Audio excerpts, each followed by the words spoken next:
오늘 우리에게 주신 하나님의 말씀은 사도행전 4장 5절에서 12절 말씀입니다. 이튿날 관리들과 장로들과 서기관들이 예루살렘에 모였는데 대제사장 안나스와 가야바와 요한과 알렉산더와 및 대제사장의 문중이 다 참여하여 사도들을 가운데 세우고 묻되 너희가 무슨 권세와 누구의 이름으로 이 일을 행하였느냐. 이에 베드로가 성령이 충만하여 이르되 백성의 관리들과 장로들아, 만일 병자에게 행한 착한 일에 대하여 이 사람이 어떻게 구원을 받았냐고 오늘 우리에게 질문한다면 너희와 모든 이스라엘 백성들은 알라. 너희가 십자가에 못 박고 하나님이 죽은 자 가운데서 살리신 나사렛 예수 그리스도의 이름으로 이 사람이 건강하게 되어 너희 앞에 섰느니라.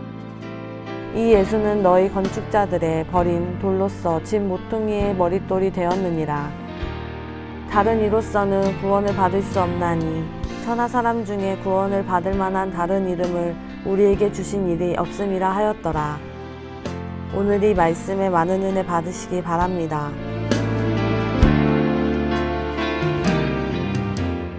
저희들은 지금 리뉴에 대해서 설명하고 있습니다.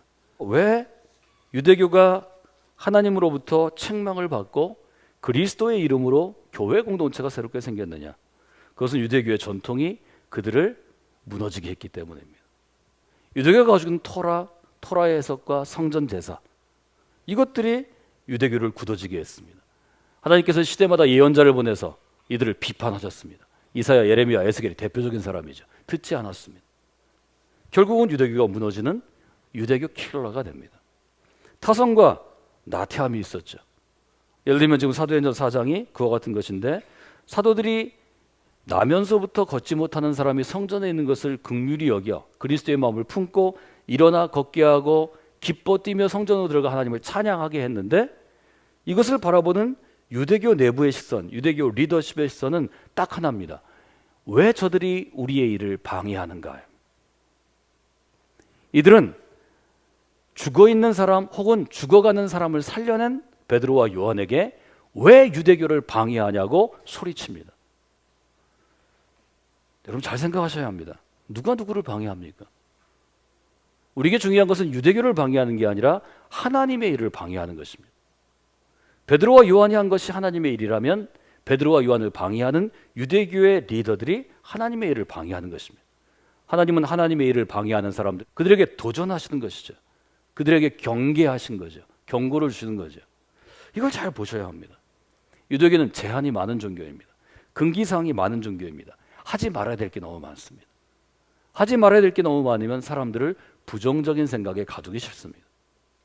하나님은 하나님께서 우리에게 주신 세상과 우리에게 주신 사람들과 생명들을 향해서 선한 일을 많이 하라고 우리를 창조하시고 우리를 불러주신 것이지, 뭐 하지 말고 뭐 하지 말고 뭐 하지 말고 뭐 하지 말라고 우리를 부르신 게 아닙니다. 하나님은 그런 분이 아니시라고 성경은 증언합니다. 유대교의 커뮤니케이션이 끊겼습니다. 수많은 사람들이 베드로와 요한이 하는 것을 보고 너무 은혜를 받습니다. 사도행전 4장 1절로부터 그 구절들이 나와 있죠. 사도들이 백성에게 말할 때 제사장들과 성전 맡은 자와 사두개인들에 이르러 예수 안에 죽은 자들의 부활이 있다고 백성을 가르치고 전함을 싫어하여 그들을 잡음에, 유대교의 리더들은 사도들을 잡습니다. 날이 이미 저물었으므로 이튿날까지 가두었으나, 가두어두죠. 가택 연금하거나 어느 특정 장소에 연금하죠. 근데 4절에 보면 말씀을 들은 사람들 중에 믿는 자가 많으니, 그런데 말씀을 들은 사람은 더 많아졌다는 거죠. 숫자도 적죠. 남자의 수가 약 5천이나 되었더라. 남자만 있었나요? 어린아이들도 있고 여인들도 있죠. 수많은 사람들이 사도들의 말을 들을 때 유대인 지도자들이 생각해 봐야 되지 않을까요? 왜 우리가 얘기할 때는 다 도망가는데 저 사람들이 얘기하는데 수천 명이 말을 듣는가? 들어야 되는 뭔가 이유가 있기 때문이잖아요. 이분들이 정상이라면 그렇게 질문했겠죠. 야훼 하나님은 우리에게 무엇을 말씀하시고 계신가? 지금 우리에게 야훼 하나님이 원하시는 바는 무엇인가? 이 커뮤니케이션을 안 하는 거죠. 두 가지의 질문이 이 본문 가운데 있습니다. 첫째는 누가 방해하는 자인가를 여러분이 생각하셔야 합니다. 지금 유대교의 지도자들, 여기 5절에 있는 것처럼 관리와 장로와 서기관들과 그리고 제사장 그리고 그의 문중들, 이 사람들은 베드로와 요한이 하나님의 사역을 방해한다고 지금 그들을 고소하는 것입니다. 고발하는 것입니다. 그들을 징계하는 것입니다. 그러나 베드로와 요한은 그렇게 생각하지 않습니다.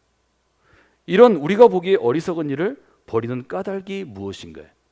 그것은 바로 유대교가 리뉴에 개선해야 할, 개혁해야 할, 변혁해야 할 대상이 됐다는 것을 분명히 얘기하는 것입니다.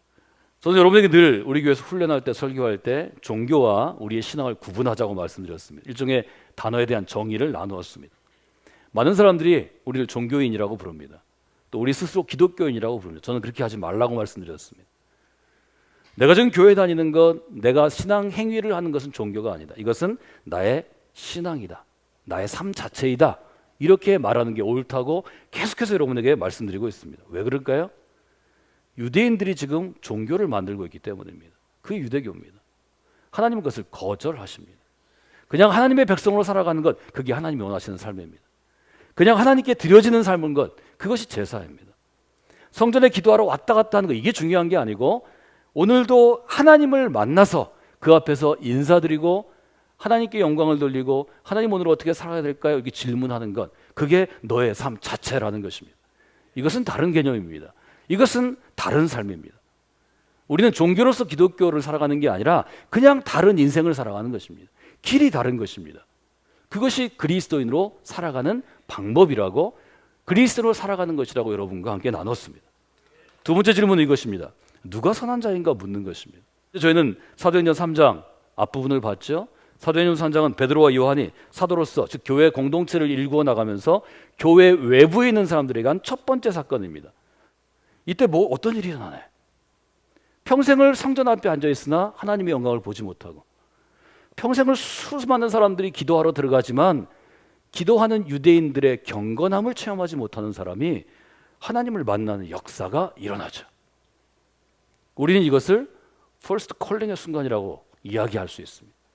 그동안 세상을 보던 눈이 깨지는 것입니다. 새로운 세상을 보는 것입니다. 새로운 삶을 살고 싶은 새로운 마음이 드는 것입니다. 이게 단어로 표현하면 리뉴죠. 이런 일이 있었습니다.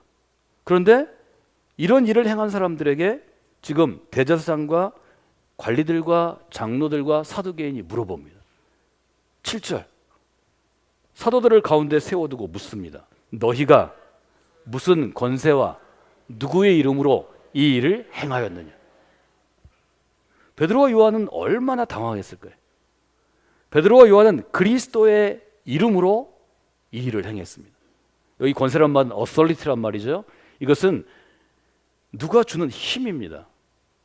그리고 이것은 정확하게 얘기하면 우리가 허락하지 않았는데 대제사장과 유대인의 관리와 장로와 사두개인이 허락하지 않는데 누가 이런 일을 하라고 했느냐? 사실은 누가 허가권을 갖고 있느냐 하는 문제입니다.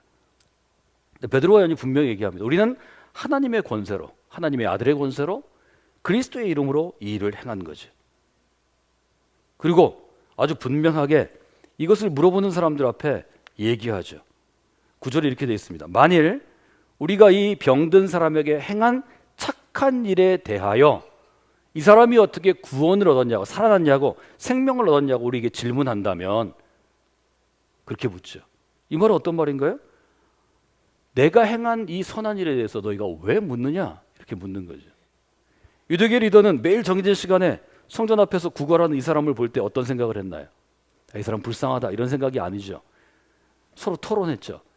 이 사람이 나면서부터 보지 못하고 이렇게 어려운 삶을 사는 것, 비참한 삶을 사는 것은 첫 번째, 이 사람 본인의 죄일까요? 두 번째, 아니면 부모의 죄일까요? 신학교에서 이걸 토론했잖아요. 이게 교리적인 논쟁인데요. 이건 유대교의 굉장히 중요한 죄의 논쟁입니다. 요한복음 9장에 써 있잖아요. 나면서부터 보지 못하는 사람을 보고 예수님은 너무 불쌍해하는데 제자들은 묻잖아요. 선생님, 이건 누구의 죄인가요? 보지 못하는 저 사람의 죄일까요? 아니면 우리가 알지 못하는 어떤 큰 죄를 부모들이 졌기 때문일까요? 예수님 뭐라고 얘기하시나요? 이것은 하나님의 능력을 드러내기 위함이라. 굉장히 중요한 신앙적인 혹은 신학적인 관점입니다. 말하자면 유대교 리더들이 갖고 있는 이런 것을 우리가 종교적인 관점이라고 보는 것입니다. 어려움에 처한 사람을 보면 도와주어야 그리스도인입니다. 그래야 하나님의 사람입니다. 그래서 사도들은 10절에 보면 이렇게 되어 있죠. 너희가 십자가에 못 박고 하나님은 살리신 예수 그리스도의 이름으로 이 사람이 이제 건강하게 되어 너희 앞에 서 있게 되었다. 이렇게 표현하는 거죠. 이것이 살아있는 우리의 신앙입니다. 여러분의 일 가운데 쓰임받는 분들이 되시기를 원합니다. 말하자면 리뉴는 낡은 종교에서 살아있는 신앙, 삶 자체로 바꾸는 하나님의 역사입니다. 저는 이 일을 하기 위해서는 두 가지 질문이 중요하다고 여러분에게 도전했습니다. 첫째, 여러분은 신앙생활 하실 때 반드시 질문해야 합니다. 알맹이는 무엇인가? 하나님이 중시하시는 것은 알맹이입니다. 물론 알맹이와 껍데기를 나누는 것은 교리적인 논쟁과 똑같습니다. 이 사람의 죄인가 부모의 죄인가를 누군 것과 똑같습니다. 하나님께서 이 둘 다를 사실 중시하시는 것입니다. 여러분, 리뉴한다는 것은 낡은 껍데기는 깨어버리고 알맹이만 살리는 게 아닙니다. 여러분, 심장이 중요합니다.